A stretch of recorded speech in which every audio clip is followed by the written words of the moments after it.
दहेज लाई हो तो डरा के रखोगी क्या। आज घर में नई वॉशिंग मशीन आई थी जिसे देखकर घर के बाकी लोग तो बहुत खुश हो गए, खासकर बिंदिया जी। आखिर उनका बेटा सौरभ उनके लिए वॉशिंग मशीन खरीद कर लाया था। हाँ, ये अलग बात है कि कुछ पैसे जगदीश जी ने सौरभ को दिए थे। बाकी के पैसे वो अपने पास से मिलाकर वॉशिंग मशीन कैश में ही ले आया। अभी सब उसी वॉशिंग मशीन को घेर कर उसका दीदार कर रहे थे। ये देखकर घर की बहू निर्मला झली भुनी सी अपने कमरे में आकर बैठ गई। थोड़ी देर बाद सौरभ कमरे में आया और कपड़े बदलने के लिए अलमारी में से कपड़े निकाल ही रहा था कि निर्मला बोली, क्यों जी, कितने पैसे खर्च कर दिए आपने वॉशिंग मशीन में? ईएमआई पर नहीं ला सकते थे क्या?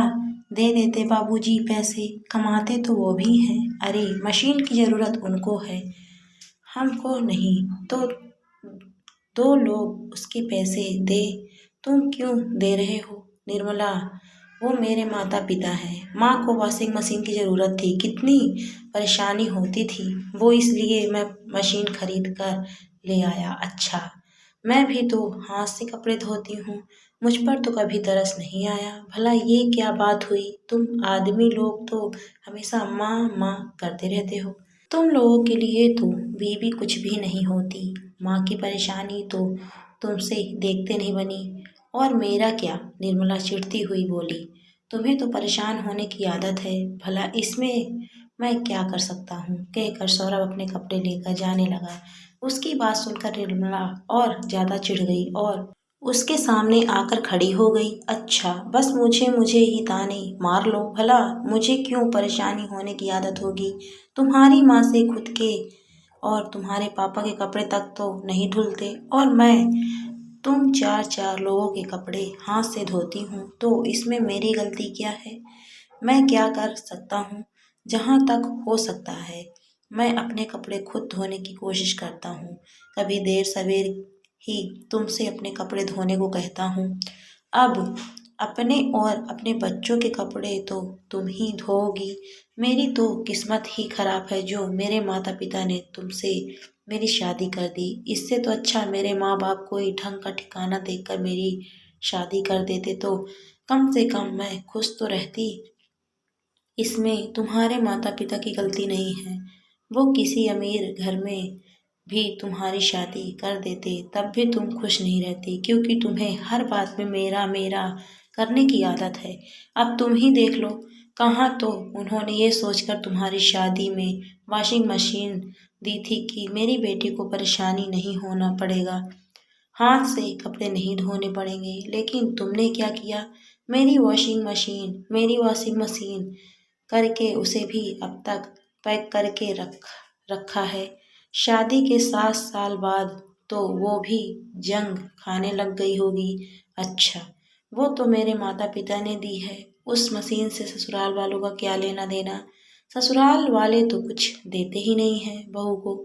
याद रखो, जिस कमरे में तुम वो दहेज का सामान लेकर बैठी हो ना, वो कमरा उस घर का हिस्सा है जो ससुराल वालों का है। कहकर सौरभ कपड़े बदलने चला गया। लो, ससुराल वाले भी तो घर की धौंस दिखाने लग गए। इसीलिए तो कहते हैं कि बहू को कोई भी अपना नहीं मानता। शादी के 7 साल बाद आखिर अपनी औकात पर आ ही गए ना। निर्मला जोर से चिल्लाते हुए बोली। ये बातें बाहर बिंदिया जी को भी सुनाई दे रही थी। आखिर वो कमरे में आई और आते ही निर्मला से बोली, बहू क्यों चिल्ला रही हो घर में? चीखना चिल्लाना शोभा देता है क्या? हाँ, आप तो मुझे ही कहेंगी ना, अपने बेटे को तो क्यों कहेंगी भला? बहू कभी ससुराल वालों की हुई है क्या? आज घर को धौंस दिखा ही दी ना आपके बेटे ने। निर्मला बिंदिया जी को जवाब देते हुए बोली। बहू माना कि सौरभ गलत है, उसे ऐसा नहीं बोलना चाहिए था, पर एक बात मुझे समझ में नहीं आई, तुझे बुरा क्यों लग रहा है? आज वो तेरी ही भाषा तो बोल रहा है, तो अपने ही जैसे व्यक्तित्व को देखकर इतना तिलमिला क्यों गई? तुम तो अक्सर ही हमें अपने किसी न किसी सामान की धास दिखाती ही रहती हो ना, पर चुपचाप सुन लेते हैं। तो आज जब सौरभ ने अपने मकान की धौंस दिखा दी तो हम इतना बुरा क्यों लगा, कहकर बिंदिया जी कमरे से बाहर आ गई। वहीं निर्मला को अपने कमरे में बैठी बड़बड़ाती रही। इधर बिंदिया जी को वो बातें याद हो आई जब निर्मला इस घर की बहू बनकर आई थी। निर्मला अपने किसी सामान को कभी किसी के साथ शेयर करना पसंद नहीं करती थी, खासकर मायके से आए हुए सामान को। शादी के 1 सप्ताह बाद बिंदिया जी अपनी बेटी निधि के साथ मिलकर इकट्ठे हो चुके बेडशीट और पर्दों को हाथों से धो रही थी। ये देखकर सौरभ ने दहेज में आई हुई वॉशिंग मशीन को खोल लिया। अभी उसे कमरे के बाहर निकाल ही रहा था कि निर्मला ने टोक दिया, अरे ये क्या कर रहे हो, मतलब वॉशिंग मशीन क्यों निकाल रहे हो?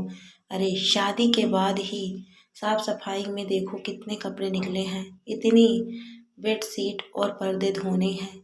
जब घर में वॉशिंग मशीन है तो हाथ से कपड़े क्यों धोना, इसीलिए मशीन निकाल रहा हूँ।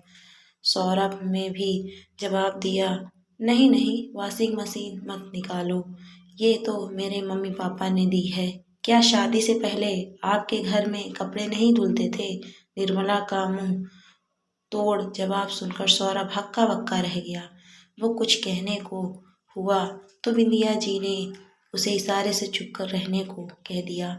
उसके बाद वो मशीन पैक करके रख दी गई। कुछ महीनों बाद बिंदिया जी की बेटी निधि की ससुराल में प्रोग्राम था जिसमें उन्हें पहरवानी देनी थी। कुछ कपड़े तो वो अपने पास से निकाल चुकी थी और कुछ ये सोचकर वो निर्मला से लेने उसके कमरे में पहुंच गई कि निर्मला के पास भी कई सारी साड़ियां हैं जो वो इस्तेमाल नहीं करती। अरे बहू सुन तो, निधि के ससुराल पहरवानी करनी है तो तेरी कुछ साड़ियाँ जो तू नहीं पहनने वाली है वो दे दे, कोरी ही तो रखी है, तूने तो कभी पहनी भी नहीं। कुछ साड़ियाँ मैं अपने पास से निकाल लेती हूँ ताकि पहरवानी के बोझ कुछ तो कम हो।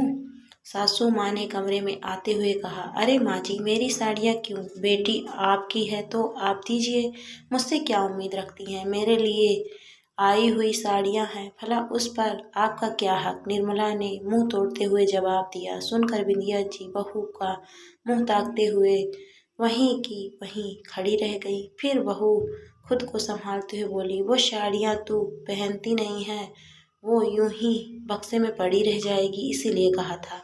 अब रिश्तेदारी और पहरवानी में दूर दराज के रिश्तेदारों के लिए तो यूं ही घर में से साड़ियाँ निकाल जाती है, तो इसीलिए तुमसे कह दिया तो अपने पास से निकालिए। आपके पास भी क्या साड़ियाँ कम हैं? रिश्तेदार आपके हैं तो आप मुझसे क्या उम्मीद कर रही हैं? निर्मला ने दोबारा जवाब दिया तो बिंदिया जी की हिम्मत नहीं हुई आगे और कुछ कहने की। भला ऐसी बहू के मुंह कौन लगे जो इज्जत ही उतार दे। बिंदिया जी आपस अपने कमरे में चली गई। बिंदिया को बुरा तो बहुत लगा पर क्या कर सकती थी, ऐसी बहू को क्या बोले जो अपने परिवार को परिवार भी नहीं समझती। अपने कमरे में जाकर अपने बक्से में से जितनी साड़ियाँ निकाल सकती थी निकाल दी, लेकिन फिर भी कुछ साड़ियाँ तो कम ही थी। आखिर साड़ियाँ लानी तो पड़ेगी ही, ये सोचकर पर्स टटोलना, तो पैसे भी कम थे। अभी जगदीश जी का काम भी थोड़ा कम ही चल रहा था ऊपर से अभी कुछ महीने पहले सौरभ की शादी की थी, उनके ही कर्जे चुक रहे थे, जबकि सौरभ की तनख्वाह में से घर खर्च चल रहा था तो हाथ थोड़े तंग थे। अब तो शॉपिंग जगदीश जी के आने के बाद ही हो सकती थी, इसीलिए बिंदिया जी मन महसूस कर रह गई। कुछ साड़ियों की पैकिंग करके रख दी और आखिरकार जगदीश जी ने इधर उधर से कर्जा लेकर पैसों का बंदोबस्त किया, जिससे फिर बिंदिया जी ने लेन देन की साड़ियाँ खरीदी। 7 सालों में ऐसे कई मौके आए जहाँ पर एक बहू होने के नाते निर्मला का साथ परिवार चाहता था, पर निर्मला तो अपने में ही रहती थी। खैर तभी बाहर सौरभ ने आते हुए कहा, चलो माँ नई मशीन का शुभारंभ करते हैं। इधर अभी निर्मला के बड़बड़ाने की आवाज़ आ रही थी। बिंदिया जी ने सौरभ की तरफ देखा। सौरभ बिंदिया जी के कंधे पर हाथ रखते हुए बोला, अब जिसको नहीं बदल सकते उसे नहीं बदल सकते, इसीलिए जो है उसमें खुश हो लेते हैं। उसकी बात सुनकर बिंदिया जी मुस्कुरा दी। मन में यह तो तसल्ली थी कि चलो बहू न सही, कम से कम बेटा तो साथ है।